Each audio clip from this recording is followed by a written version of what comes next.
Assalamualaikum warahmatullahi wabarakatuh. Perkenalkan, nama saya Diana Akmalia dari Universitas Syahkala Fakultas Pertanian jurusan Teknologi Hasil Pertanian. Baiklah, pada kesempatan ini saya akan melakukan praktikum tentang transportasi yang terjadi pada tumbuhan. Sebelumnya saya akan menjelaskan bahwa transportasi tumbuhan merupakan proses pengambilan dan pengeluaran zat-zat ke seluruh bagian tubuh tumbuhan. Berdasarkan struktur dan fungsinya, jaringan pengangkut dapat dibedakan menjadi dua, yaitu silem dan floem. Silem merupakan jaringan pengangkut air dan mineral dari akar menuju ke daun. Sedangkan floem merupakan jaringan pengangkut zat-zat makanan hasil fotosintesis dari daun ke seluruh bagian tubuh tumbuhan. Daun memiliki peran penting dalam proses transpirasi, karena dengan adanya transpirasi dapat menyebabkan aliran air dan mineral dari akar, batang, dan daun dapat terjadi secara terus-menerus.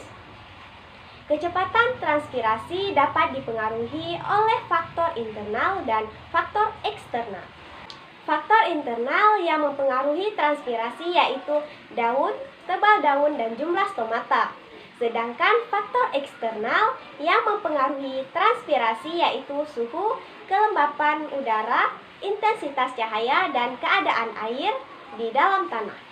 Baiklah, selanjutnya saya akan melakukan praktikum mengenai transportasi yang terjadi pada tumbuhan. Baiklah, untuk melakukan percobaan pada transportasi tumbuhan, alat dan bahan yang digunakan yaitu tumbuhan alamanda, air, 2 buah botol, styrofoam, gunting, dan cutter. Baiklah, langkah pertama yang kita lakukan yaitu siapkan 2 batang tumbuhan alamanda.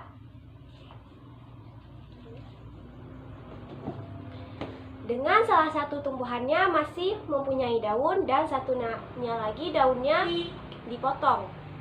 Usahakan kedua tumbuhan ini ukurannya sama.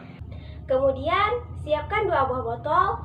Dengan kedua botol diisikan air dengan volume yang sama.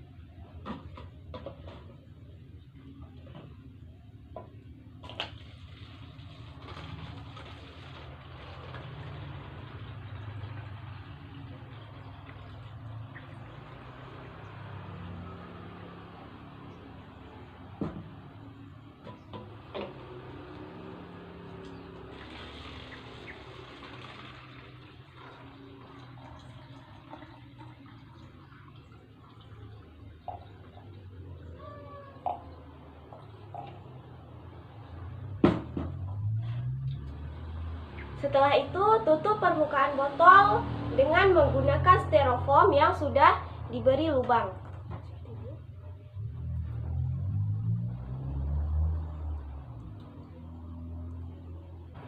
Selanjutnya, masukkan kedua tumbuhan alamanda tadi ke dalam 2 botol ini.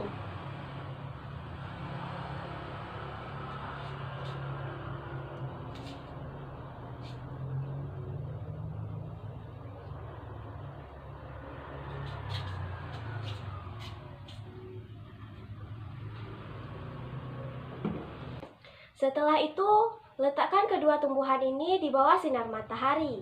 Kemudian, amati permukaan air pada kedua botol setiap harinya selama 1 minggu. Berikut merupakan keadaan tumbuhan alamanda setelah 1 hari. Pada tumbuhan alamanda yang masih berdaun, volume airnya berkurang 0,3 cm dari volume 17,5 cm. Dan pada tumbuhan alamanda yang tidak berdaun, volume airnya berkurang 0,1 cm dari 17,5 cm. Keadaan tumbuhan alamanda setelah 2 hari.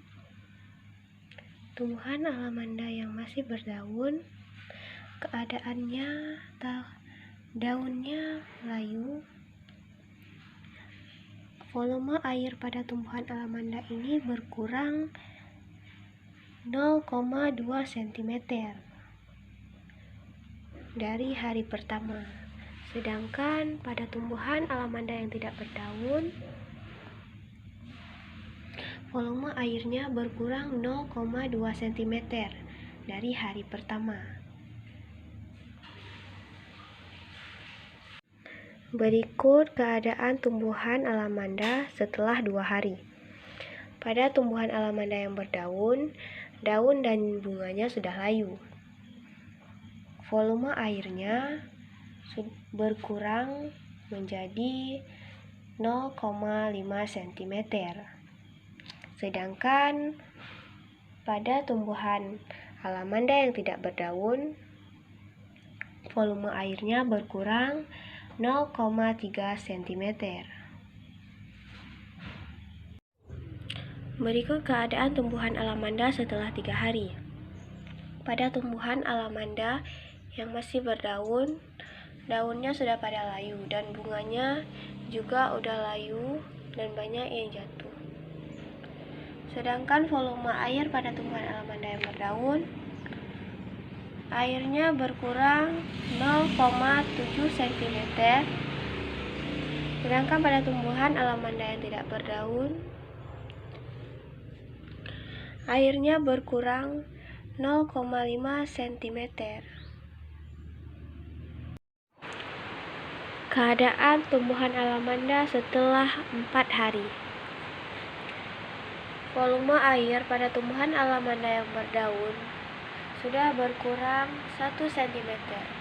Sedangkan pada tumbuhan alamanda yang tidak berdaun, air berkurang 0,6 cm.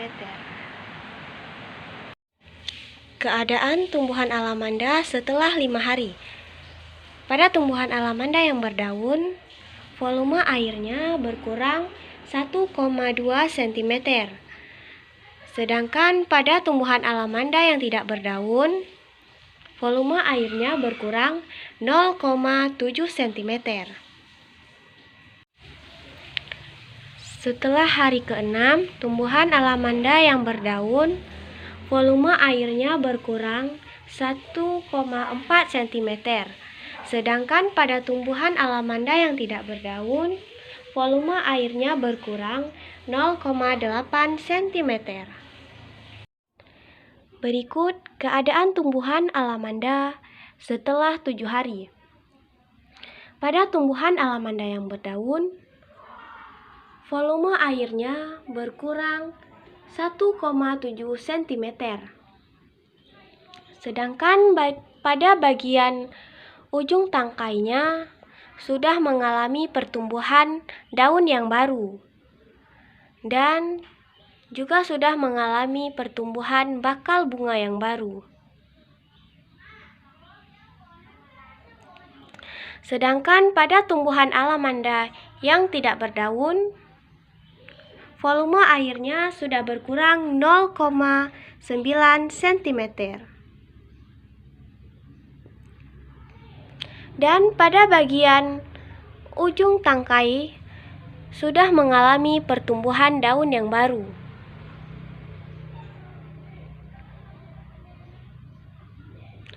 Setelah itu, pada bagian bunga juga sudah mengalami pertumbuhan bakal bunga yang baru.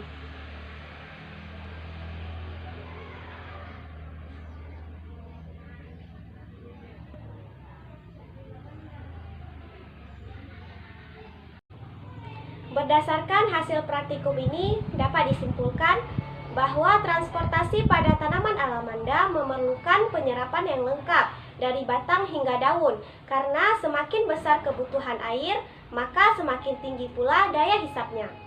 Oleh karena itu, tanaman alamanda yang memiliki daun lengkap lebih banyak menyerap air untuk proses fotosintesis, sehingga memiliki tingkat kepekaan larutan yang tinggi dibandingkan dengan tanaman alamanda yang tidak memiliki daun. Sekian praktikum dari saya. Assalamualaikum warahmatullahi wabarakatuh.